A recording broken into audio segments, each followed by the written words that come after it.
Hello, Stitchers. Welcome to Stitch Please, the official podcast of Black Women Stitch, the sewing group where Black Lives Matter. I'm your host, Lisa Woolfork. I'm a fourth-generation sewing enthusiast with more than 20 years of sewing experience. I am looking forward to today's conversation, so sit back, relax, and get ready to get your stitch together. Hey friends, hey, it's Lisa from Black Women Stitch and the Stitch Please podcast. And as I say every week, this is a very special episode. Now, let me tell you something real quick. If you are not on the Black Women Stitch Patreon, why are you not?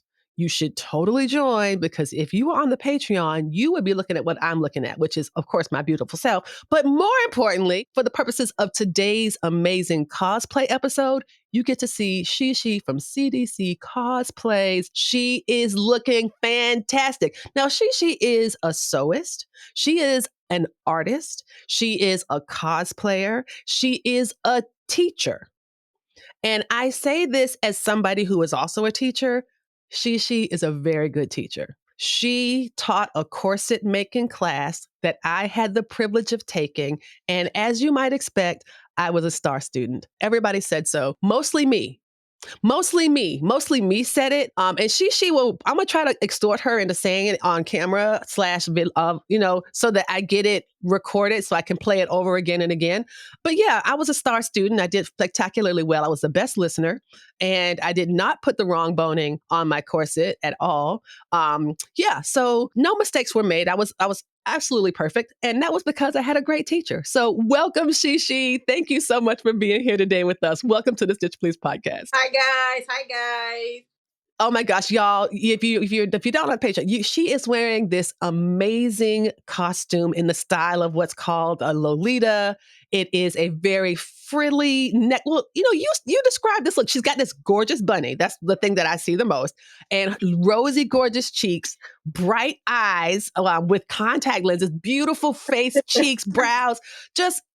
A total gorgeous look. Talk about this costume and what choices you made to kind of convey this look.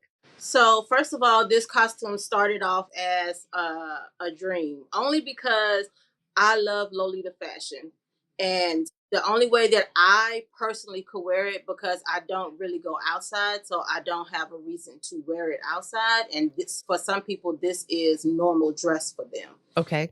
For me, it would be an occasional thing. And in order for me to have gotten into it fully, you have to try to find some way to wear it so you can get comfortable with wearing it all the time. And then it becomes part of your norm.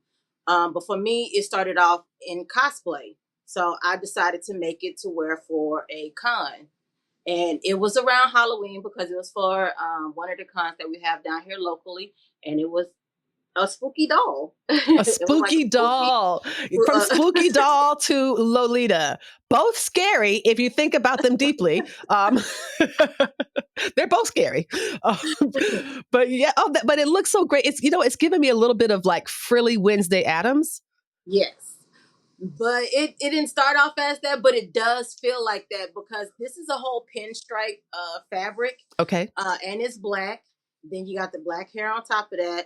The only thing is the white bunny kind of throws it off. So I need something a little darker, and I'm working on that. I'm working. Listen, I feel like she is always working on something. Y'all, we are so fortunate to have SheShe speaking with us around this time, this Halloween season time, because there's something about Halloween, the way that I grew up practicing it was about dressing up to do something. I was a robot. I was a frog. I was a box of cereal. I was all kind of things that you can be and dress up. It feels like this is one of those rare occasions where adults are invited and encouraged and allowed to dress up. Can you talk a little bit about how Halloween can sometimes be almost like a little gateway into cosplay? So if you are a spooky season type of person where you love Halloween, normally what I've noticed that most people that do cosplay love Halloween, like really love Halloween. They won't celebrate Christmas. They won't celebrate anything else but Halloween. So it's like, this is the holiday that comes with the costumes. It does. So if you really like to dress up, it is a gateway to doing that. But we do not wear, well, some of us, it's taboo. We don't wear our cosplays as costumes because to us it cheapens it. Oh, So, yeah. interesting. In your opinion, what is the difference between a costume and a cosplay? So, although you can make your costume, to us, costumes are like, I'm a fairy or I'm a witch or I'm a ghost or something like that, while cosplays are your favorite characters most of the time. Mm, So whether it's a character from a book or a movie or a show or anime or a cartoon, you put more time and effort into making that cosplay than you do that costume. So, and mm, I know people be like, well, it is just costume play. That's why it's cosplay. But you put more time and effort into making this. Your props, some people 3D print their props. Some people right. will hand make their props. Yes. It takes time to get these things done. While a costume is something that you're like, oh, hey, I want to be, I don't know if I can say this, but I want to be the slutty nun. Right, right, exactly. It's like, I'm going to be a really angry clown. Like, Yes. It's a lot of effort that goes into it, coming up with the character, coming up with the material to build it. Some people even go as far as doing hand embroidery on their stuff. A yes. lot of people won't do that for a costume unless it's a costume for like a big event. Okay, okay. But yeah, So so I guess in some ways, what I'm hearing you say is a costume is kind of more generic. It's correct. like to be a witch or to be a fairy. But Yeah. if you wanted to be Elsa from Wicked, Yes. that would be a cosplay, and Correct. you would think about the costumes and how it was represented on Broadway. You might think about how it might look in the movie. You read the books, and the books give you little tiny details about, like, Mhm. she chose this fabric or her hat came from here. So Yep. like you really are doing more of like an in-depth, almost like a study. Correct. um it's It's a lot interesting. of research. A lot of research. I have so many reference photos. I have to go back to the show that I saw the actual character on, to Okay. where, like, say they only, I can only find a reference photo of the front and the side. I have to go back to the show and do screenshots of the back, the top, the bottom, how the shoes look, any slight details, the coloring. It's a lot of research. That's why I say it's more effort that goes into a cosplay than it is into a costume. It's so interesting because I want to talk about the play aspect, and we'll definitely get to that. But what you're describing is almost like a costume study rather than a costume play. Because play implies like, oh, this is just free and it's just, whatever you can find. But no, you're like, no, no, no, we have to go back and get this screenshot. And oh, wait, I found this 3D all the way around 360 view of this particular costume. And now I know what that underskirt is doing. And before I didn't. Like, that is incredibly detailed. Can you talk about the payoff when you feel like you get it right?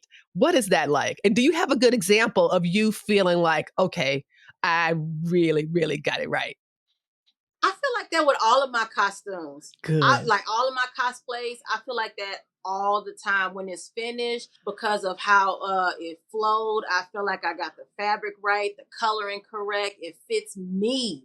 Like, being a plus size person, it fits me. And most characters are on the smaller side. Mm, So, and they're younger, which right? I'm an older person. Mm-hmm. Mm-hmm. Mm-hmm. But whenever I finish a cosplay, all of my cosplays I'm proud of. There is not one single cosplay that, because like I said, so much time goes into it, and I've spent so much time, so much energy up on it, that when it comes out and it just comes together correctly and flows and twirls, and all of it gives me joy. Even before the con, even before I go to the con, it's just, I just be in the room, just be skipping. Like, I have a bad knee, and I be skipping and hopping and jumping and It's like, I have a bad knee, everything. except for at cons. At cons, all my cartilage comes back and I get all my joy back to my joints. It's amazing. I can drop it low. All this stuff happens at a Right. con. It's magic.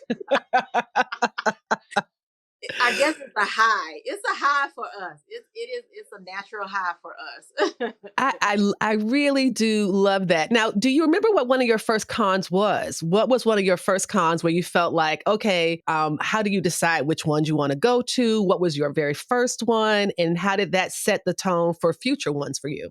So I started in 2016. I was 36 years old when I first started my con. So I was not a teenager or a youngin.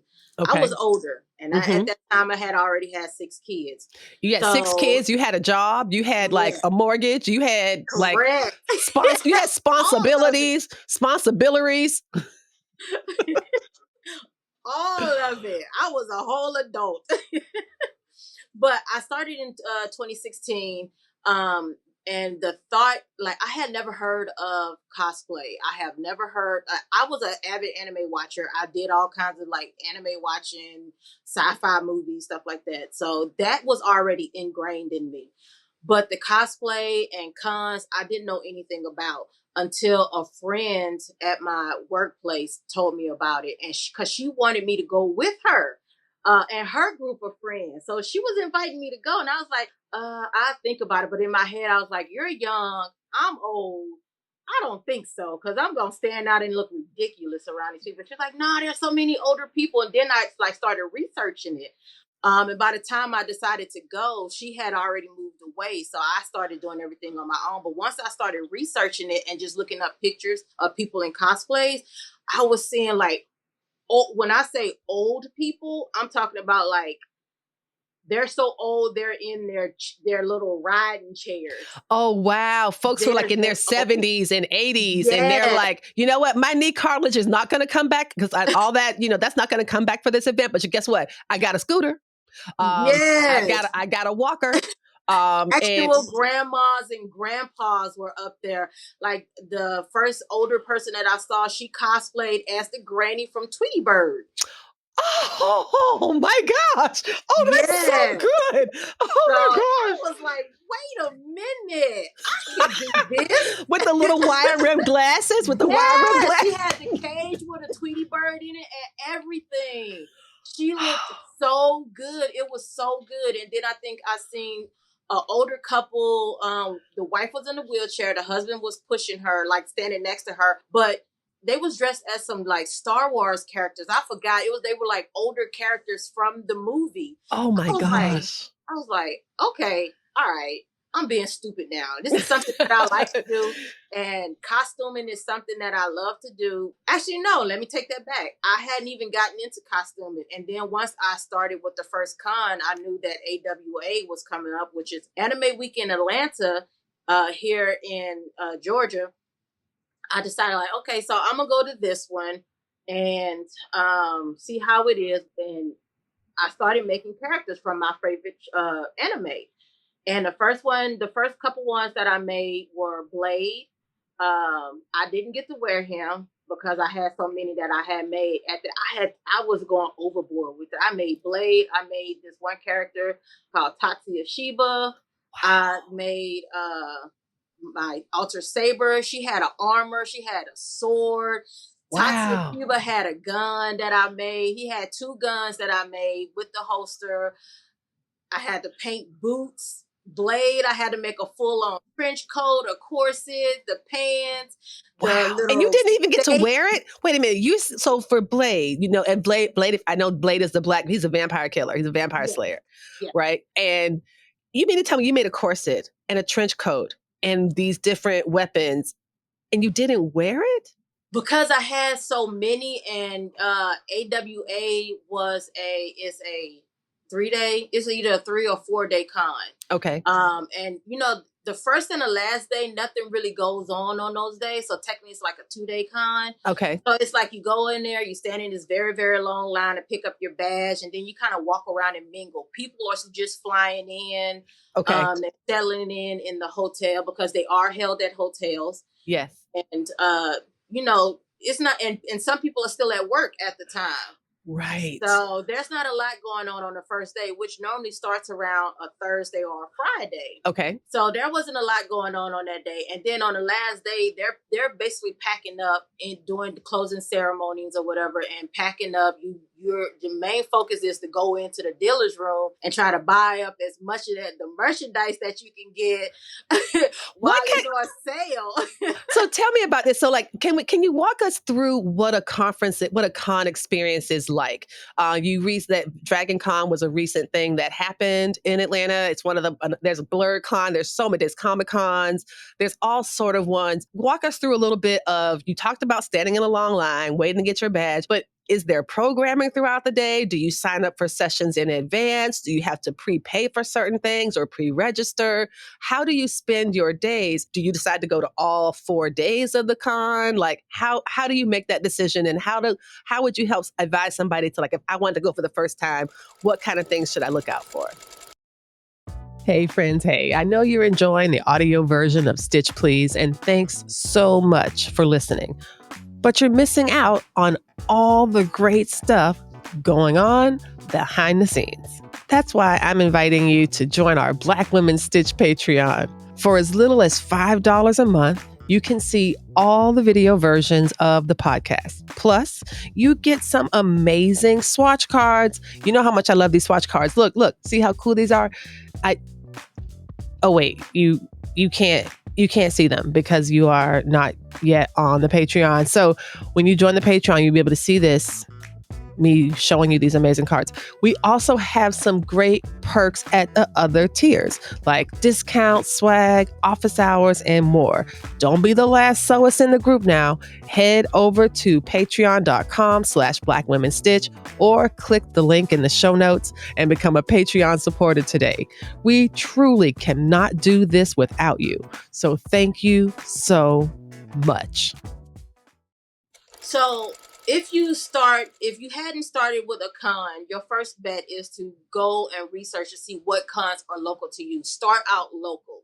Okay. Start off small. Okay. Especially if you're an introvert, start off small. If you're an extrovert, then you can try the big stuff, because something like that wouldn't really phase you. But Okay. if you're an introvert, start out small and go to those cons, try it out, make sure they don't cost a lot of money, so you don't be wasting money in case it's not an experience for you. Okay. But first, find out what is local to you.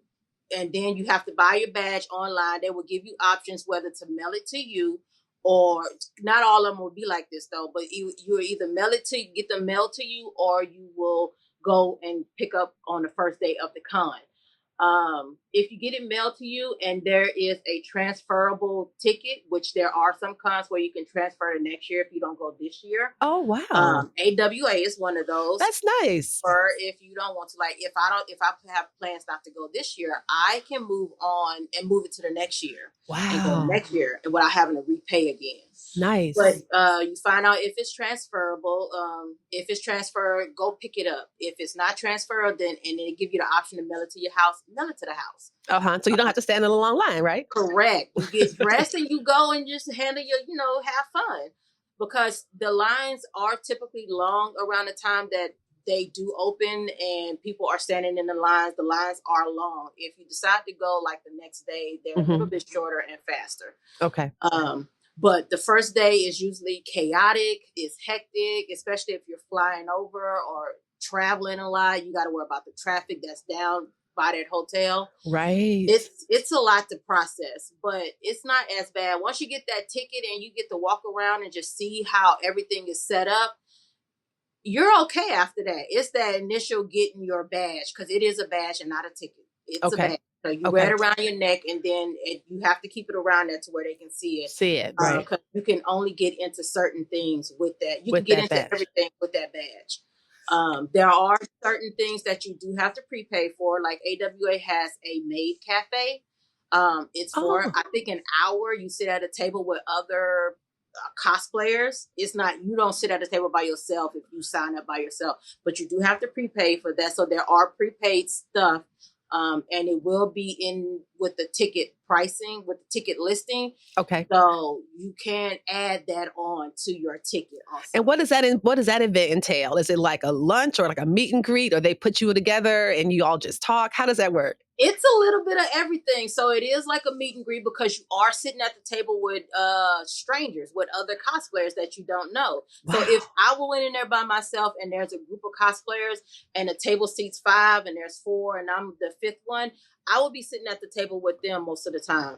And then we can all chit chat. We all talk. We talk about our favorite anime and what we do for work. If we decide to go a little personal or whatever. Right. The maids will come out. Because they already have the food ready, because they don't give you a menu of like a whole bunch of different stuff to choose from. It's like some prepared food. Okay. And then they will sing and dance. The maids, it be guys. And are you saying maids, MAIDS? Yes. And maids, people are dressed like the maid costume, like a French maid costume. Yes, and the butlers. Yeah. And the butler. Oh my gosh.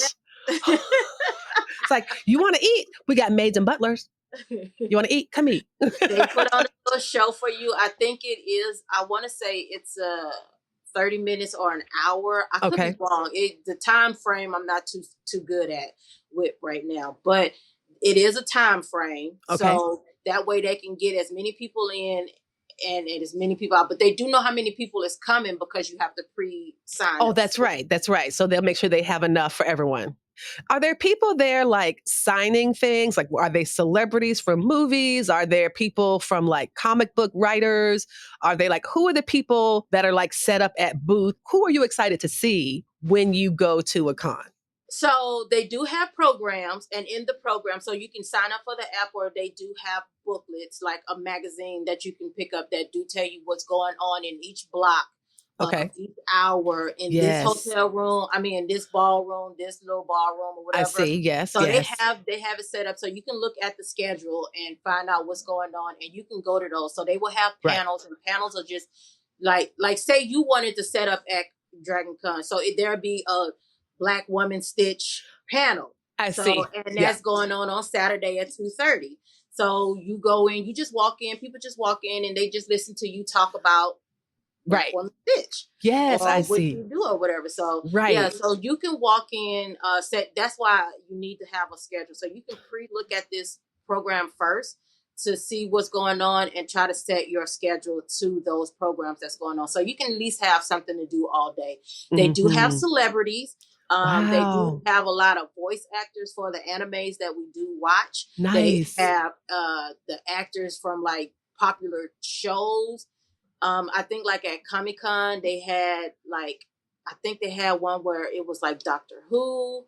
They had some Marvel people up there at one point in time. I remember they had some from Avatar. I love Avatar. I'm a big fan. Not the movie or the live action, the cartoon. Yes. Like they had the Avatar people, and I was like, oh my gosh, Azuka, what? You know. So yes, they do have celebrities up there that you do have to stand in line to get your whatever you want signed. I think there is a fee for that. Also. Okay. Though they do have to get paid. So yes, of course. Those charge for those. So you can get in those lines and get your stuff autographed or get pictures taken with them or whatever. But like I said, it is a fee. But yeah, it's really fun. It's just best to try to come up with a plan first before you go, or you just be roaming around all day and not really knowing what to do. But that's okay because there's always something going on. You're not going to be bored. Never. You're not going to be bored. Now, overstimulated. Never bored. the opposite of bored. Yeah. I wonder, as we unfortunately are about to wrap up, but I would love for you to walk us through the look that is behind you, because you are working on a big cosplay for the end of the year. And this is so stunning. And I would love for you to talk about it. So Tiana we all know Princess Tiana. She's the only Black princess. I call her princess, but a lot of people won't call her princess, but she's a princess to me. I thought she married a prince, so yes, she did. So I have cosplayed her before, but it was a full-on ball gown, and I can't do a ball gown and all of that. They're good for pictures, but not good for walking around the con with. So I am making something a little bit shorter. So the skirt is going to be shorter, so it's not like scrubbing the floor and people stepping on whatever. So I am now working on the corset look for it. It's Took me a so minute to get beautiful. it done, but it is a lot of gathering on it. It's not fully completed. I am still in the process, and this will be one. And are you hand stitching? You're hand stitching that as an overlay Yes. So onto the the corset frame? was completely finished, and then I had to take the fabric and pleat it up, like organically pleat it up and hand stitch It everything. is so beautiful, y'all. I mean, like, and it has this front bust closure, and it laces in the back. It is really lovely, and you can see where she has created this almost like a petal like illusion around the hip. Like, it is really lovely. Can you give me just a quick estimation of how many yards of fabric you use on a full skirted, corseted cosplay? I'm guessing it. Well, I don't want to guess. I want you to tell me, like, how many yards do you use? So I've made Tiana and Cinderella, and those are full on ball gowns. Like when I say ball gowns, they are poofy. The tool alone that it takes to make the petticoat and the underskirt, I used around like 120 yards of fabric of tool alone. The fabric itself maybe around 10 yards on the fabric itself. Could be a little bit more than that. 120 yards of Yes. tool. Yes. Oh It's a my, lot. It is oh a my lot. gosh. Because each pack of tulle comes in 40 yards, and I've used about 3 to 4 rolls of it just to make a full-on skirt. So what I'm doing right now, this time around, it will be only 40 yards of tulle because it's just going to be one pack. I'm not trying to do all that. I don't want fluffy. Only 40 yards, everybody. Only 40 yards. Calm down. But this right here is about 3 yards of fabric.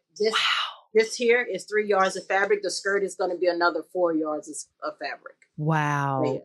It's so stunning. It's just so beautiful. And I just want to ask one last question before I ask you the last question. Can you talk a bit about why you think it's important for adults and that you started this as an adult? You were a whole mom with a mortgage and all that good stuff. And at first you were like, I don't want to go with a bunch of kids to do this. It's going to be awkward. But now you found a lot of joy in it. Why do you think it's important for adults, those of us over 35, over 40, over 50, over 60, over 70, over 80, to get in and play? Why is that important for us, you think? It's important for us because we need to do something for ourselves. Growing up, a lot of us were latchkey kids. We were the ones who took care of the younger siblings and took care of the household. And we never really had a childhood. So it's good now for us to start living that life and being a little selfish. To do things that bring you joy. So if you already sew and you love to make regular clothes, make a costume every once in a while. I trust and believe you will love it, especially when it comes out to how you want it to look. You will love it. I love how we get to stitch up some joy. So let me ask you this last question. The slogan of the Stitch Please podcast is that we will help you get your stitch together. SheShe, cosplayer extraordinaire, what advice do you have for us to help us get our stitch together? I guess it would be just to make what you like. Because if you're not making what you like, you're not going to be able to be happy with making it, and then you may end up quitting it. So always make what you like. Start off there. I love it. That's wonderful advice. And with that, thank you so much for sharing your cosplay story with us. Thank you for encouraging us to play and to be kind to ourselves. SheShe, this has been really wonderful. And I cannot wait to see your Princess Tiana later on this year. See you guys. You've been listening to Stitch Please, the official podcast of Black Women Stitch, the sewing group where Black Lives Matter. We appreciate you joining us this week and every week for stories that center Black women, girls, and femmes in sewing. We invite you to join the Black Women Stitch Patreon community with giving levels beginning at $5 a month. Your contributions help us bring the Stitch Please podcast to you every week. Thank you for listening. Thank you for your support. And come back next week and we'll help you get your stitch together.